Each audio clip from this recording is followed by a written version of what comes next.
Je vais vous expliquer un petit peu le développement naturel des choses, pour bien que vous compreniez que les choses se font naturellement comme elles doivent se faire. Pour vous expliquer aussi, premièrement, que vous n'avez jamais eu le pouvoir sur le Fils du Créateur. Vous n'avez jamais eu le pouvoir sur le Christ. Non, c'est pas parce que vous l'avez crucifié que vous avez le pouvoir sur lui. C'est parce que dans la nature des choses, il fallait que ça se développe de cette manière-là. Je vais vous expliquer pourquoi. Avant que le Christ arrive, on a développé une ère pharaonique qui a duré plus de 4000 ans quand même. Très longue histoire. Connectée aux profondeurs de la nature cosmique. Des êtres, des âmes connectés aux profondeurs de la nature cosmique. Alors d'aujourd'hui, depuis la mort du Christ, depuis sa crucifixion, nous avons développé une société connectée avec le monde animal de la création, l'âme animale.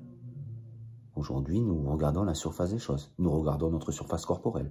Si nous sommes beaux, nous avons des glaces, nous galopons sur Terre comme les animaux galopent sur Terre. Nous sommes connectés à la surface animale de la création. Dans la nature des choses, la création cosmique s'est développée sur Terre de la même manière qu'elle s'est développée dans ce grand tout cosmique, à l'infiniment petit, à l'infiniment grand. Après la connexion avec l'âme de la nature cosmique, qui a été le premier développement, avant le monde animal, aujourd'hui nous vivons dans cette société animale. C'est pour ça que quelque part vous avez pu crucifier le Christ, parce qu'il fallait que ça se développe comme ça et que la société de l'animal se développe, comme l'animal est né sur Terre. Mais vous n'avez jamais eu le pouvoir sur le Fils de Dieu, jamais.